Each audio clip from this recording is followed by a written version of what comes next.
Louvado seja o nome do Senhor. Convido os irmãos a abrirem as suas Bíblias em Gálatas capítulo 3, verso 23.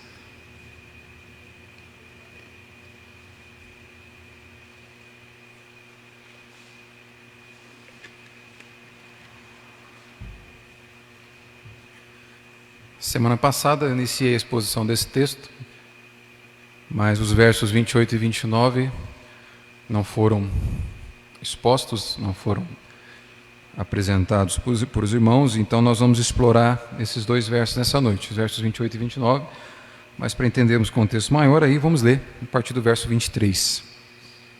Lembrando que essa passagem aqui, ela se inicia lá no verso 15, então essa aqui é a terceira exposição que a gente faz nela. Gálatas, capítulo 3, a partir do verso 23, eu vou ler do 23 ao 29. Estamos juntos? Amém? Diz assim a palavra do Senhor. Mas, antes que viesse a fé, estávamos sob a tutela da lei e nela encerrados, para essa fé que de futuro haveria de revelar-se. De maneira que a lei nos serviu de aio para nos conduzir a Cristo, a fim de que fôssemos justificados por fé. Mas, tendo vindo a fé, já não permanecemos subordinados ao aio. Pois todos vós sois filhos de Deus mediante a fé em Cristo Jesus. Porque todos quantos fostes batizados em Cristo, de Cristo vos revestistes. Verso 28. De Sarte, não pode haver judeu nem grego, nem escravo nem liberto, nem homem nem mulher, porque todos vós sois um em Cristo Jesus. E se sois de Cristo, também sois descendentes de Abraão e herdeiros segundo a promessa. Até aqui, leitura da palavra de Deus, vamos orar. Pai Santo, fala conosco. Nós já cantamos a Ti, nós já oramos ao Senhor, e esse é o momento em que nós abrimos a Tua palavra e desejamos ser alimentados pelo Teu Santo Espírito. Abençoa e ilumina a palavra que foi lida, Senhor, que haja fidelidade no púlpito, que haja atenção nos nossos corações, que toda barreira, seja ela física, emocional ou espiritual, sejam apartadas desse lugar essa noite, para que nós tenhamos livre acesso à iluminação do Seu Santo Espírito e que a Sua palavra seja nítida ao nosso coração, moldando-nos segundo a Sua vontade. Peço que o Senhor ilumine o texto, aplique ao nosso coração e nos desafie e nos capacite a vivermos segundo tudo aquilo que a Tua palavra nos ensina. Em nome de Jesus, amém. Na semana passada, essa exposição então começou alguns domingos atrás. Essa aqui é a terceira para a gente fechar o capítulo 3 aqui. Na semana passada nós vimos os versos 23 até o 27 e a gente meditou sobre o que nós éramos quando estávamos debaixo da lei, o que é o homem debaixo da lei. E a gente começou a fazer um movimento aqui para identificar, para aprender com o que nós somos em Cristo. Então Paulo faz essa diferença aqui, ele coloca essas duas categorias, de homens que estão debaixo da lei, de homens que estão debaixo de Cristo, ou na lei ou em Cristo. E a gente viu em estar na lei, a gente meditou sobre o significado da lei, ou o papel da lei. E a gente viu que o papel da lei é nos manter aprisionados e sob uma vigilância rígida. Esse era o papel do aio que nós vimos na semana passada, o guardião. O papel da lei, então, era nos manter aprisionados e sob uma intensa, constante vigilância, nos mostrando a nossa incapacidade aí de merecermos algum favor de Deus, simplesmente pelo fato de nós não conseguirmos ser bons o suficiente. Nós não conseguimos ser bons o bastante, como a lei de Deus requer. E a porção central para a gente entender esse capítulo 3, são os versos 19 e 22. Olha só o verso 19, diz assim: qual, pois, a razão de ser da lei? Foi adicionada por causa das transgressões. E no verso 22, Paulo diz assim: mas a Escritura encerrou tudo sobre o pecado, para que, mediante a fé em Jesus Cristo, fosse a promessa concedida aos que creem. Então Paulo está mostrando aqui para que serviu a lei. A lei, o propósito de Deus com a lei nunca foi fazer com que os homens a usassem como um instrumento de salvação. Deus não deu os mandamentos dele para que você usasse esses mandamentos para conquistar uma aceitação diante de Deus. É isso que Paulo está dizendo. Olha, ninguém vai ser aceito diante de Deus por causa da observação da lei. Porque a nossa observação da lei sempre é insuficiente, sempre é falha, sempre é limitada pela nossa condição de homens e mulheres caídos. Por causa do pecado, não conseguimos obedecer à lei de Deus como ela requer uma obediência perfeita. Por isso que Paulo diz, olha, o objetivo da lei então é te fazer correr para Jesus. E entrar num relacionamento de total dependência de Jesus e não de dependência das suas habilidades. Aqui nós somos convidados a desistirmos da nossa capacidade, a desistirmos da nossa habilidade de fazer as coisas acontecerem, pelo simples fato de a gente ser colocado diante da informação que nós não somos tão hábeis ou capazes assim. Não somos capazes o bastante de merecermos o favor de Deus. É isso que a lei vai nos mostrar. Então, se estar sob a lei é estar sob uma prisão, se esse é o papel da lei, nós vimos que o papel da fé, ao estarmos em Cristo, é o oposto, é nos pôr em liberdade. Se a lei nos aprisiona, a fé nos põe em liberdade. Se a lei nos aprisiona, Cristo nos liberta. Quando essa lei faz com que a gente reconheça a incapacidade, corremos para Cristo e em Cristo provamos de libertação verdadeira. Foi isso que nós vimos verso 25, por exemplo, quando Paulo diz assim, verso 25: mas tendo vindo a fé, já não permanecemos subordinados ao aio, já não permanecemos nessa rígida prisão e supervisão da lei. Dito isso, nós vimos também que a lei, ela serve, que a lei nos aprisiona, Cristo nos liberta, e em Cristo nós temos, além de liberdade, nós temos uma mudança no nosso status de relacionamento com Deus aqui. Sabe quando a gente muda o nosso status lá do Facebook? Facebook antes solteiro, aí depois namorando sério, em um relacionamento sério com fulano de tal, né? Aí o ápice da alegria de um relacionamento a dois, casado. A gente vai mudando o status do Facebook. Cristo muda o nosso status de relacionamento com Deus. Antes rebeldes, inimigos de Deus, agora filhos. Em Cristo nós somos filhos de Deus. Foi isso que o verso 26 nos mostrou. Olha lá, verso 26 e 27, Paulo disse: pois todos vós sois filhos de Deus mediante a fé em Cristo. Olha só quantas vezes Cristo se repete aqui. Pois todos vós sois filhos de Deus mediante a fé em Cristo Jesus. Porque todos quantos fostes batizados em Cristo, de Cristo vos revestistes. Paulo, esse capítulo 3, a teologia de Paulo, o argumento de Paulo é centralizado em Cristo. Cristo é o centro do argumento de Paulo. Cristo é o centro da teologia de Paulo. Cristo é aquilo que muda o nosso estado de relacionamento com Deus. Cristo é aquele que muda nossa relação de escravidão do mundo, do pecado e de Satanás e nos coloca em uma relação de filiação, de filhos de Deus. É Cristo que muda. É por isso que Cristo é o centro de todo o pensamento do apóstolo Paulo. Dito isso, hoje a gente consegue continuar vendo aqui mais algumas coisas que a fé nos conquista, que a fé em Cristo Jesus nos dá. E o primeiro passo que nós vamos ver aqui, então, primeiro, em Cristo nós somos filhos de Deus, e segundo, em Cristo nós somos o povo unido de Deus. Por que você acha que eu comecei falando sobre a unidade da igreja? Que eu comecei falando que a família de Deus é aquela que louvará a Deus por toda a eternidade, porque esse é o plano dele, que ele cumpre em Cristo Jesus. E o texto aqui, Paulo vai nos mostrar que em Cristo nós somos o povo unido de Deus. Olha comigo o verso 28.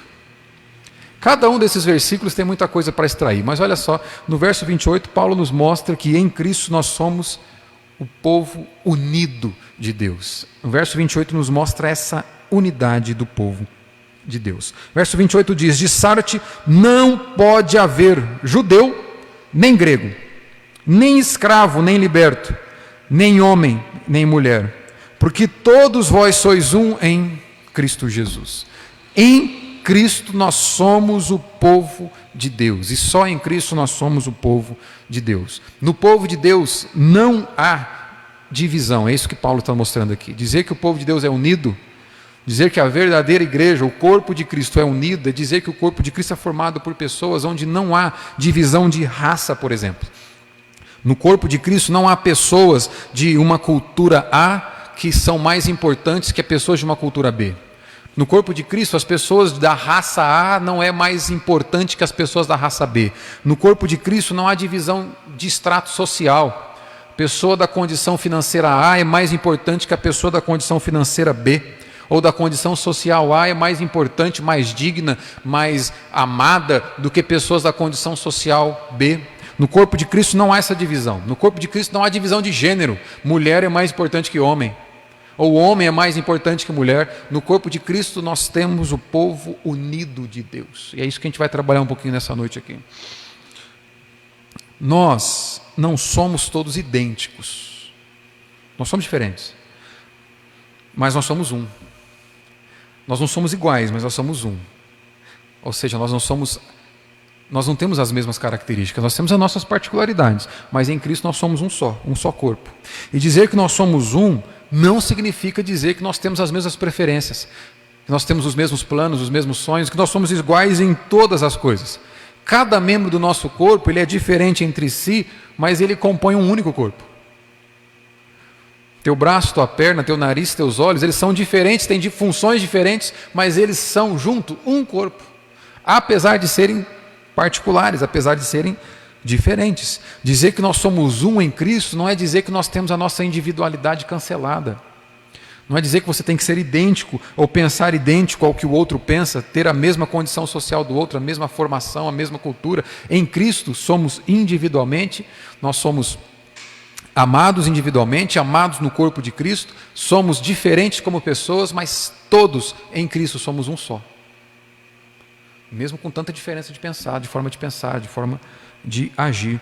E dizer que nós somos um em Cristo é dizer que apesar de sermos diferentes, nós temos um mesmo elo de ligação.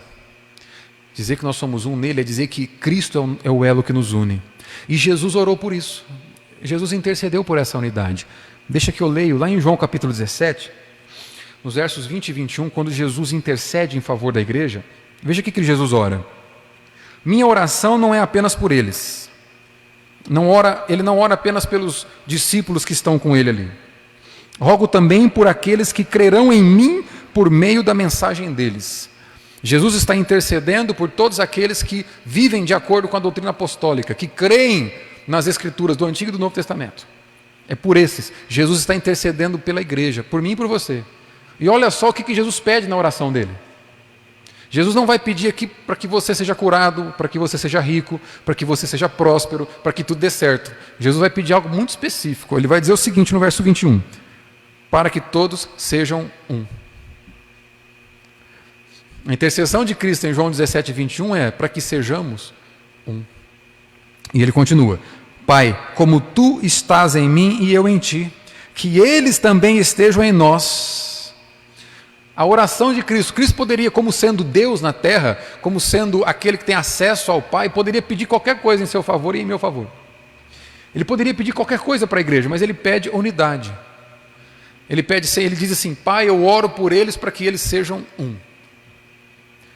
E aí você poderia perguntar, nesse texto de João, olha, por que Jesus pede isso?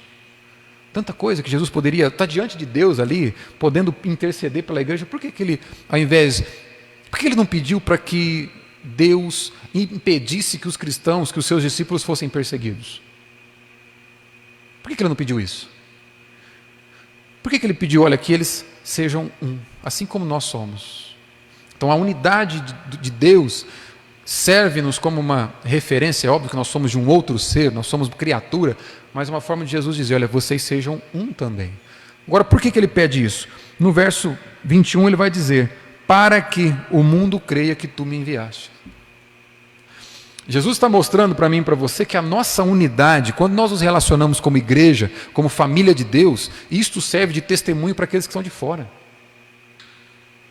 É como se ele nos mostrasse, olha, a grande força missionária da igreja é a unidade que ela tem.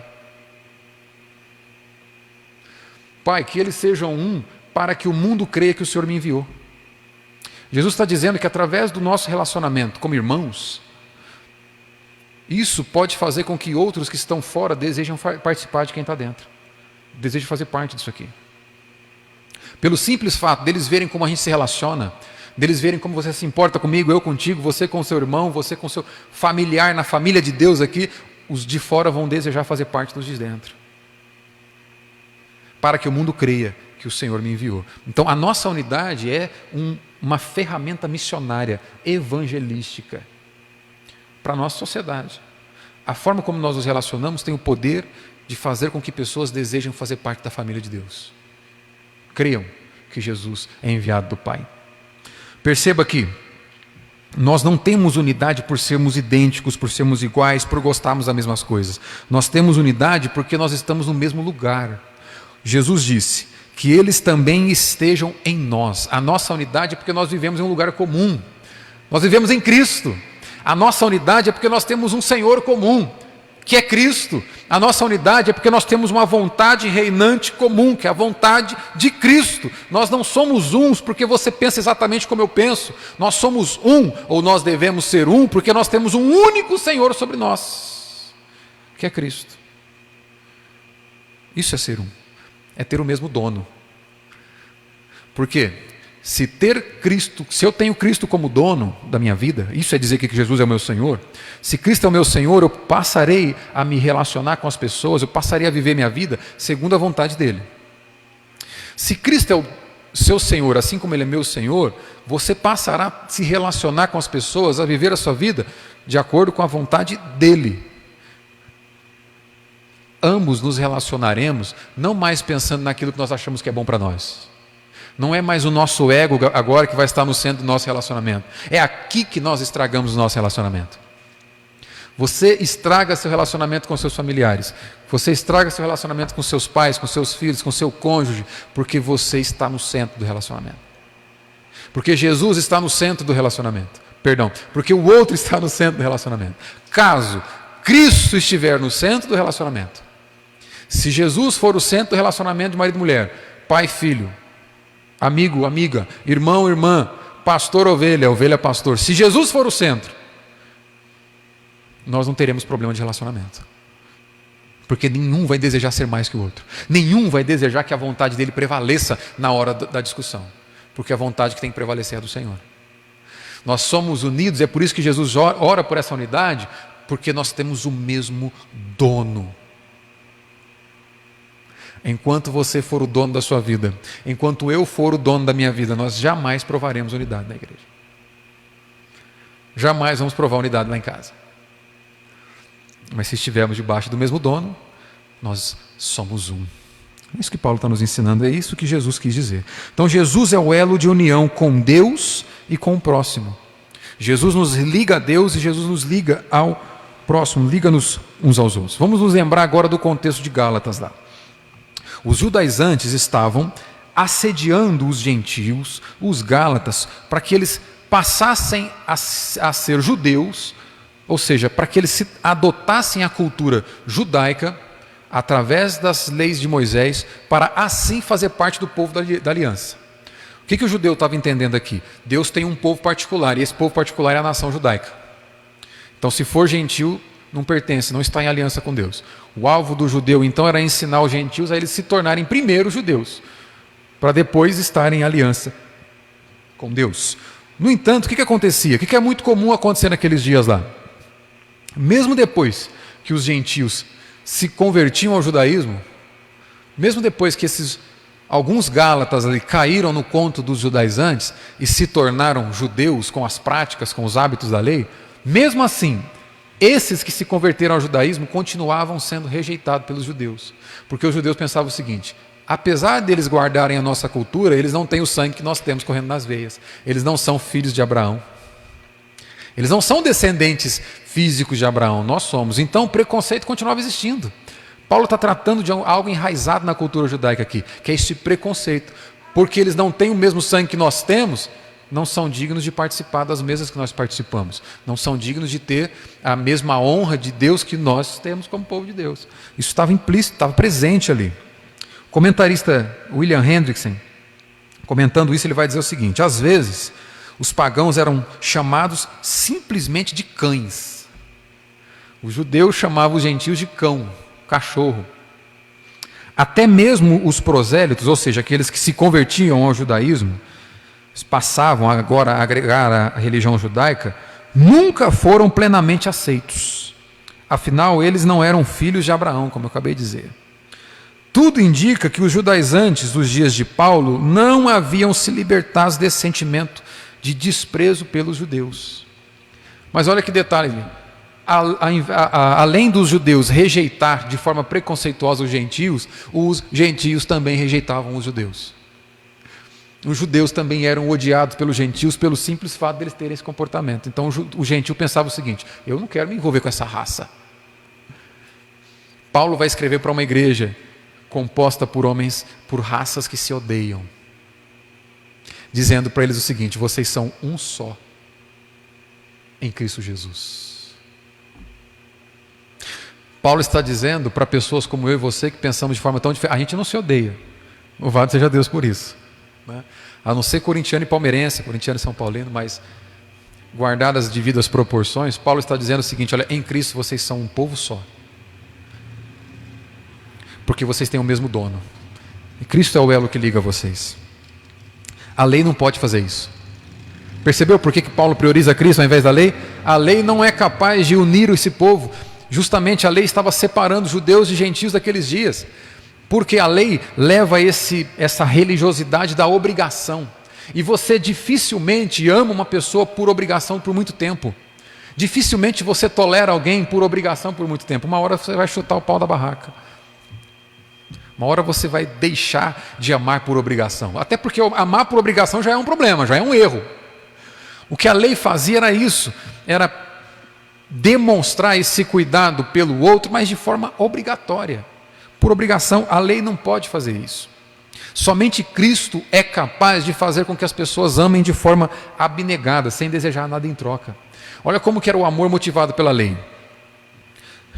As pessoas deveriam se importar umas com as outras, porque elas achavam que se elas fizessem isso, Deus teria que aceitá-las. Então é o seguinte exemplo: eu me importo com você pensando não em você, pensando em mim primeiro. Porque se eu for capaz de fazer isso, Deus não tem para onde correr, Ele vai ter que me aceitar agora, como povo, como membro da aliança dele. Eu estou fazendo minha parte. Então o interesse mútuo por aqueles que vivem pela lei, por aqueles que vivem pela religião obrigatória, é fazer para os outros, mas pensando em si mesmo. Eu vou cuidar de você, eu vou fazer algo bom para você, porque a lei manda fazer. A lei manda eu não tocar naquilo que é teu, eu não desejar aquilo que é teu. Então a lei manda ter boas atitudes em relação a você, mas eu faço isso pensando no que eu vou receber em troca da parte de Deus. Agora, Jesus, nos relacionamos tendo Cristo como o centro, não é assim. Porque Jesus vai dizer o seguinte: olha, assim como você, aquele lá também não merecia nada de Deus. E da mesma forma que você foi amado de maneira incondicional, ele também foi. Você não merece nada, ele não merece nada, e ambos foram amados de forma incondicional. Então agora você é livre para amá-lo, porque você não vai conquistar nada fazendo isso, porque Deus já te deu de forma graciosa. Agora você só vai evidenciar isso. Porque o discípulo de Cristo, uma hora ou outra, ele vai se deparar com o mandamento de Cristo. Ser discípulo de Cristo é viver de acordo com o mandamento de Cristo, é segui-lo. Lembra que Jesus diz lá: quem quer me seguir, negue a si mesmo, tome a sua cruz e siga-me. Esse tomar a cruz e seguir, olha, aquilo que você pensa deve ser substituído por aquilo que ele diz. E mais cedo ou mais tarde, quem caminha com Cristo vai se deparar com esse mandamento aqui. João capítulo 13, versos 34 e 35, Jesus diz: um novo mandamento lhes dou, amem-se uns aos outros. Como eu os amei, vocês devem amar-se uns aos outros. Com isso, todos saberão que vocês são meus discípulos, se vocês se amarem uns aos outros. Olha só, como é que você faz para mostrar para o mundo que é um discípulo de Cristo? Vou na igreja todo domingo. Não, Jesus não está dizendo vá na igreja todo domingo e assim saberão que vocês são meus discípulos. Não, ame como eu amei, e eles vão saber que vocês são meus discípulos. como Jesus amou você.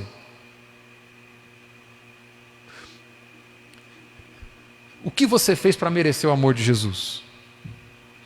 Aí Jesus está dizendo a mesma coisa para você agora, faça o mesmo. Você foi amado sem merecer. Ame aqueles que por minha providência eu fazer cruzar o teu caminho. Mais cedo ou mais tarde, quem quer viver um discipulado com Cristo, vai se deparar com essa realidade aqui, vai se deparar com o mandamento de eu me importar mais com você do que com a minha própria vida. Porque foi isso que Cristo fez. Ele se importou mais conosco do que com a sua própria vida, ele abriu mão da sua glória. E foi até as últimas consequências. E Paulo, em Filipenses capítulo 2, o texto que nós lemos, coloca só Cristo como referência para mim e para você. Está dizendo lá, ó, você quer fazer as coisas da forma correta para edificar a comunhão da igreja? Olha para Cristo. Jesus está dizendo aqui, olha, quer mostrar para o mundo que você é meu discípulo? Veja como eu te amei e faça igual. Só isso. Moleza. E esse amor abnegado, então, só é possível em Cristo. Por quê? Uma vez que em Cristo eu tenho certeza da minha salvação, eu tenho certeza do favor de Deus que é imerecido, eu não vou mais buscar fazer as coisas boas para você para merecer algo. Eu sei que eu já tenho isso. Vou fazer as coisas boas para você, porque aquele que me salvou graciosamente manda fazer, para eu segui-lo. O Evangelho, então, irmãos, tem algumas implicações sociais que são radicais. Você já deve ter começado a perceber isso. Significa, dizer que você é um cristão, significa que você é cristão antes de mais nada. Você é cristão antes de ser brasileiro. Você é cristão antes de ser conservador. Você é cristão antes de ser patriota. Porque a Bíblia diz que a tua família, que a tua pátria, ela não é denominada ou determinada por brasileiros somente. A tua verdadeira pátria é aquela que é composta por pessoas de todas as terras, de todas as nações. Então você é primeiro cristão, depois brasileiro. Você é primeiro cristão, depois conservador. Você é primeiro cristão, depois adepto do partido fulano de tal. Você é primeiro cristão, depois você é a favor do presidente A ou B, governador A ou B. Se todos esses veículos da sociedade for algo com o qual você se compromete, mais do que você se compromete com Cristo, você não é cristão, esse é o ponto. Se você é mais comprometido com o presidente da República do que com Cristo, você não é cristão, esse é o ponto. Se você é mais comprometido com o partido da direita, o partido da esquerda do que com Cristo, você não é cristão, esse é o ponto. Porque em Cristo, você não está sujeito a outros senhores em primeiro lugar. Você é dele primeiro. Aí sim, se você for cristão verdadeiro, aí talvez você vai ser até um conservador melhor. Você vai ser até um patriota melhor. Mas Cristo é o seu dono, e não o presidente.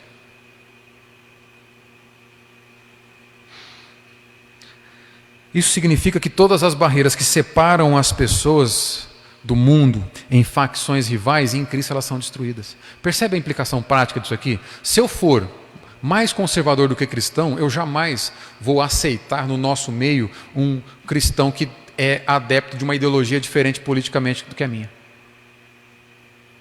Se eu for mais do partido A do que de Cristo, entra alguém do partido B e eu não vou ter condições de ter comunhão com ele, porque eu sou mais do partido do que de Cristo.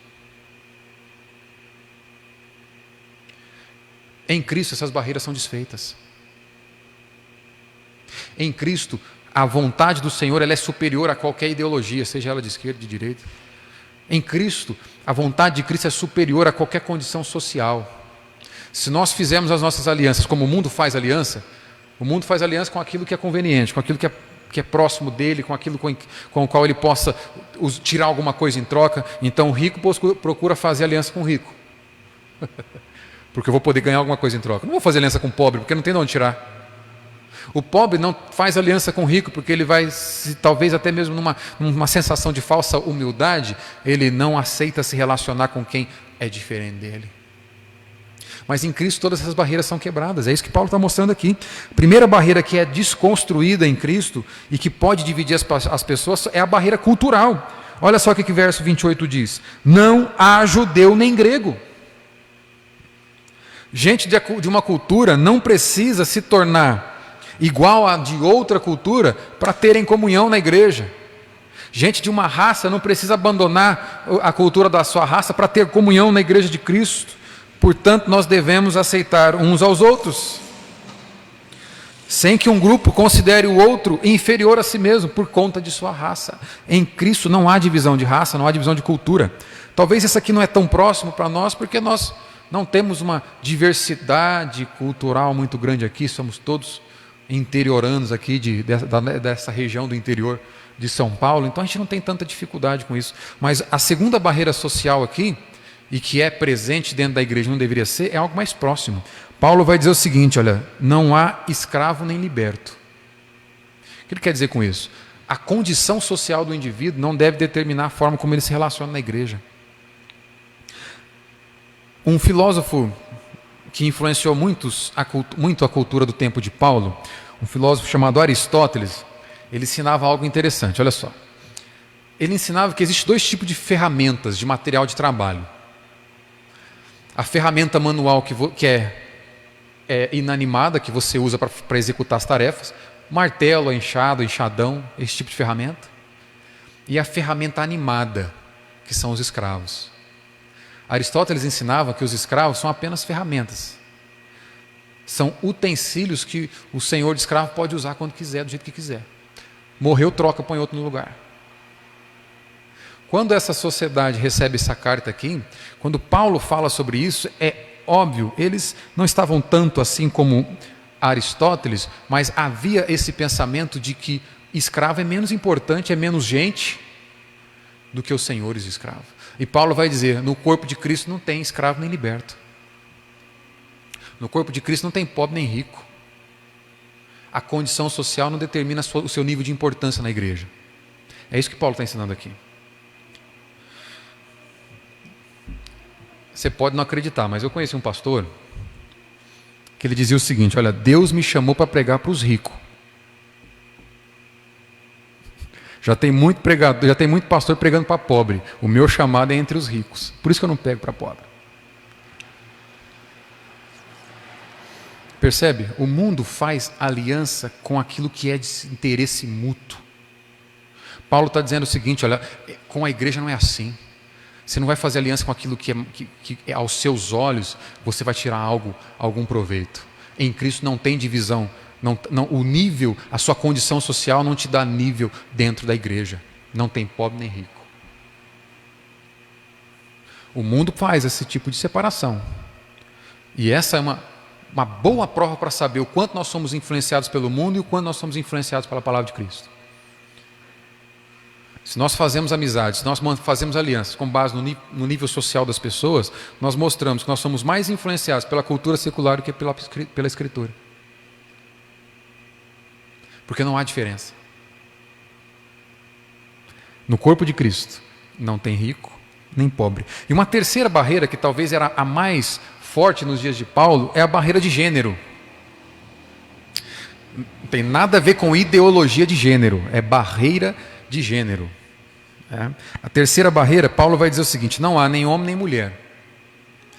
Essa talvez fosse a barreira mais forte dos dias do apóstolo Paulo, porque as mulheres, elas eram consideradas inferiores em tudo em relação aos homens. E nas três culturas da época, cultura grega, cultura romana, cultura judaica, a mulher ela tinha uma condição de inferioridade em relação a tudo comparado ao homem. É o cristianismo que vem e reafirma a dignidade da mulher. É Cristo, são os apóstolos que dizem que em Cristo não há níveis de importância. Apesar das particularidades, apesar de sermos diferentes, de termos funções diferentes no corpo de Cristo, na composição da nossa família, homem e mulher diante de Cristo, são ambos alvos da mesma graça salvadora, ambos alvos da mesma graça que capacita para a edificação de Cristo e para viver para a glória de Deus. Acontece que essa sociedade pensava diferente, pensava que a mulher era inferior. E Paulo vai dizer, na igreja não tem essa separação. Apesar de sermos diferentes e termos funções diferentes, ambos, homem e mulher, são alvos da mesma graça salvadora. São alvos da mesma importância. O mesmo Cristo que amou incondicionalmente o homem pelo qual morreu, amou incondicionalmente a mulher pela qual morreu.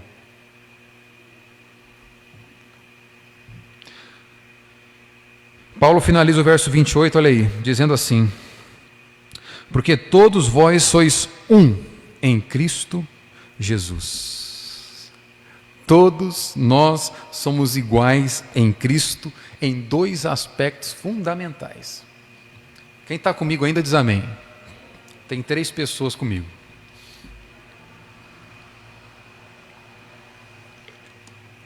Olha só, nós somos iguais em Cristo em 2 aspectos que são fundamentais. Primeiro, todos nós somos pecadores. Judeu, gentio, rico, pobre, preto, branco, homem, mulher, todos são pecadores.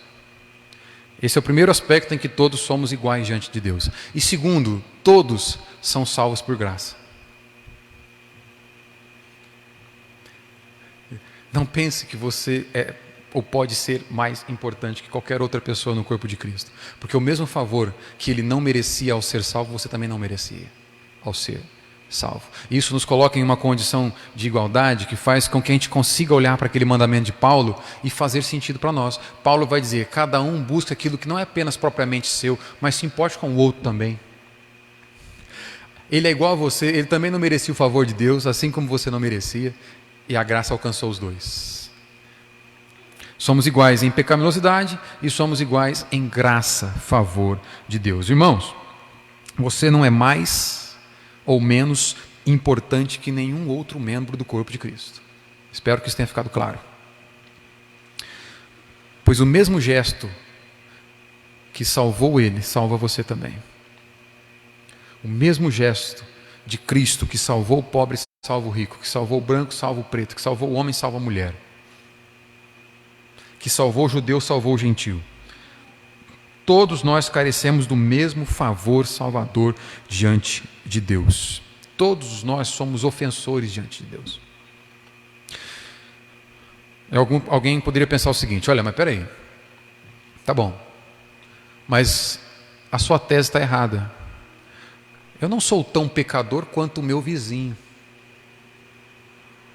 Não é? Quantas vezes você já pensou assim, eu não sou tão pecador quanto um estuprador, por exemplo, quanto um bandido. Eu não sou tão pecador quanto fulano.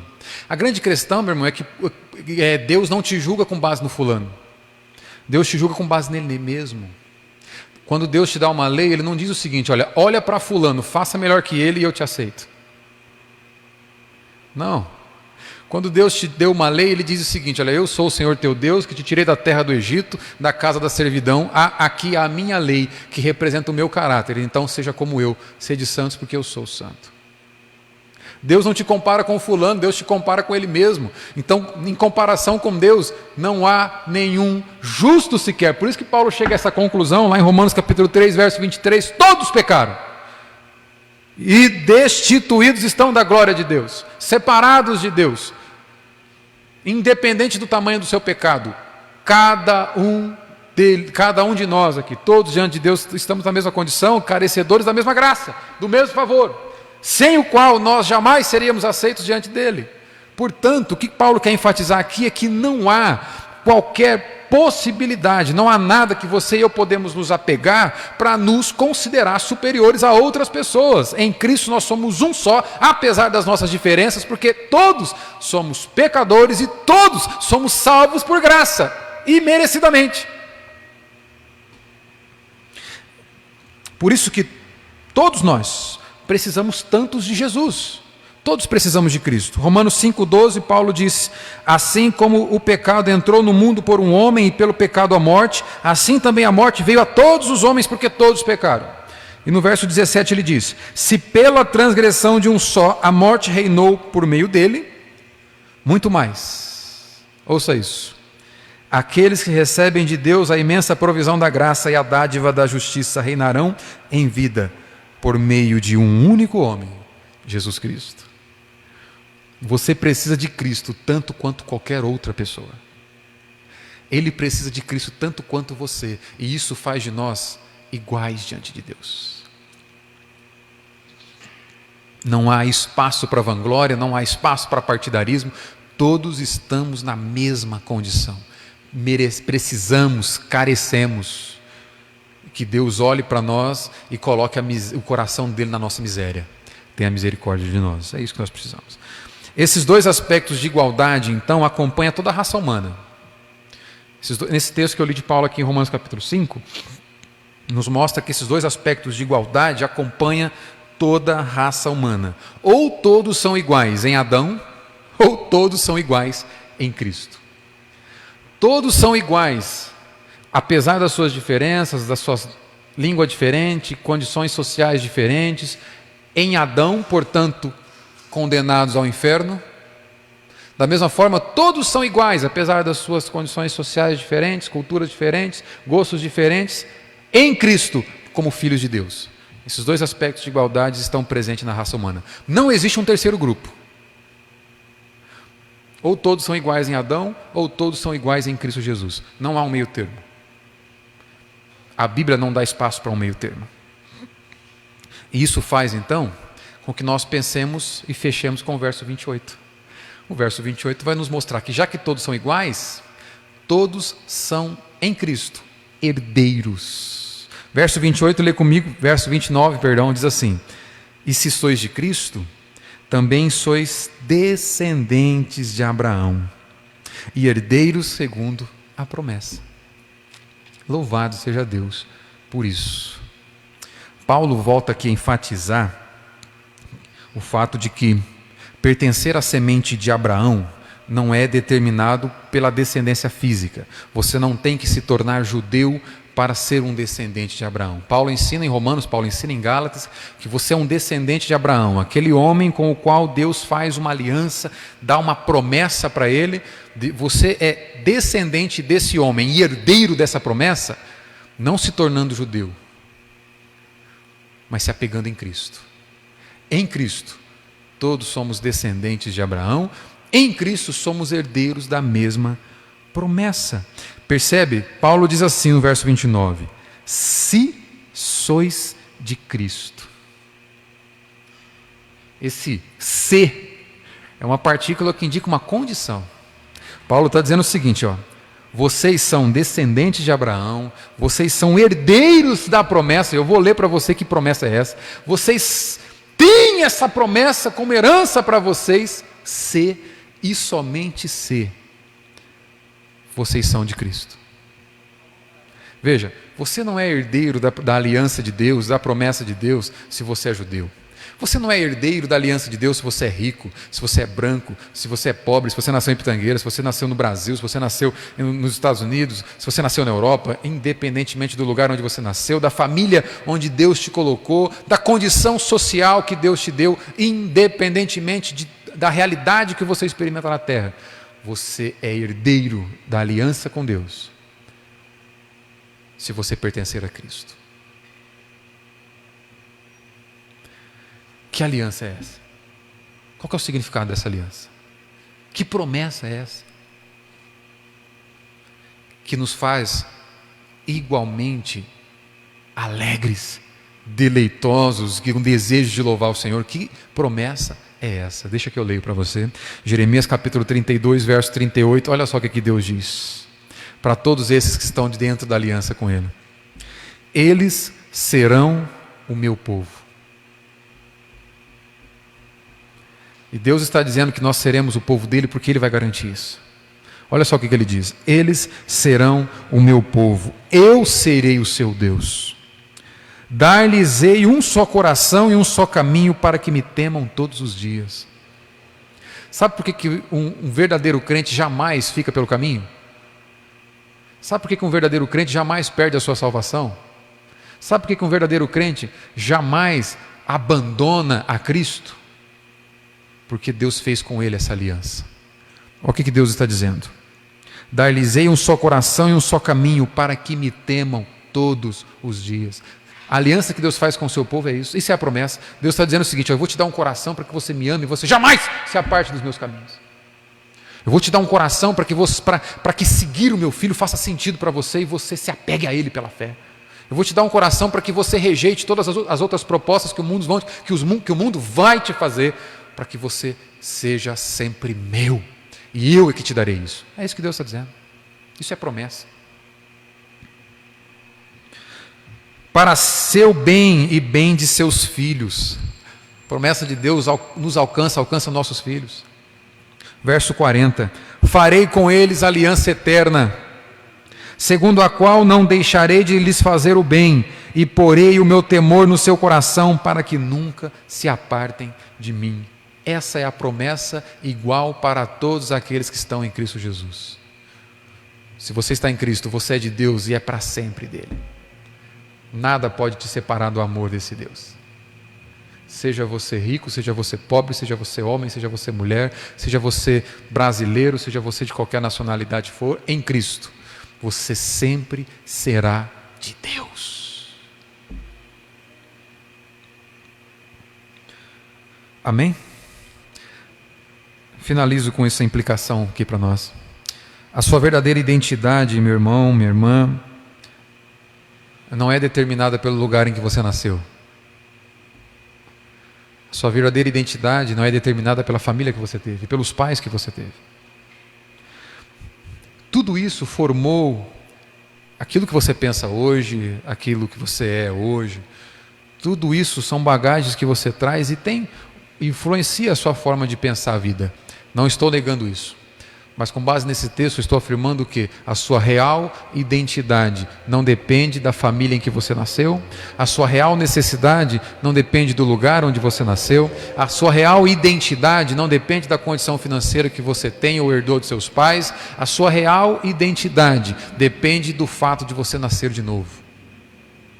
A sua real identidade está em Cristo Jesus. E em Cristo Jesus todos somos filhos de Deus. Sua identidade é determinada pela sua relação com Jesus Cristo. Não importa quem você seja. Se você não estiver em um relacionamento de pertencimento com Cristo, tendo Cristo como seu dono, você só será alguém muito infeliz. Essa que é a realidade. Você pode ter tudo nessa terra e receber heranças de todos os lados e de todas as condições. Você só deixará de ser um ser humano infeliz se estiver em um relacionamento de pertencimento com Cristo, por um lado. E por outro lado, se você está em Cristo, é um com Ele, você tem por pai aquele que criou o universo. E o autor da existência tem autoridade sobre a existência. Se você está em um relacionamento de pertencimento com Cristo, Ele é o seu dono. Não é você que determina o rumo da sua vida, é Ele. Eu gostaria de encorajar essa noite, quero fechar com isso aqui, para que ao sair desse lugar, você tenha a ousadia de viver em Cristo. A ousadia para viver a aliança com Deus. Tenha a ousadia para entender e viver o que significa isso. O que significa dizer que eu estou em aliança com Deus? Significa que eu não tenho outro dono a não ser Ele. Meu irmão, minha irmã, teu patrão não é teu dono. Teu presidente favorito não é teu dono, teu governador particular favorito não é teu dono é Cristo. Infelizmente nós vemos no Brasil hoje uma igreja que defende mais o presidente da República do que a honra e o nome de Cristo. Cristo é o dono da igreja. Viver em aliança com Cristo é pertencer a Cristo em todas as áreas da nossa vida. Ele é o dono e Ele determina como as coisas funcionam.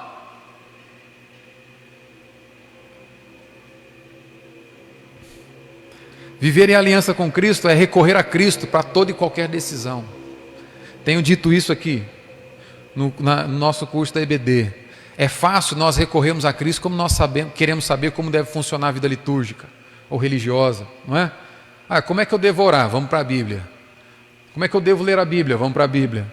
Como é que eu devo dizimar, ofertar? Vamos para a Bíblia. Como é que eu devo cultuar? Vamos para a Bíblia. Como é que eu devo ser profissional? Como é que eu devo gastar o meu dinheiro lá fora? Como é que eu devo ser pai? Como é que eu devo ser como esposo? Como é que eu devo ser filho? Como é que eu devo ser amigo? Vamos para a Bíblia também. Não permita que a sua vida só seja moldada pela palavra de Deus enquanto você estiver aqui dentro.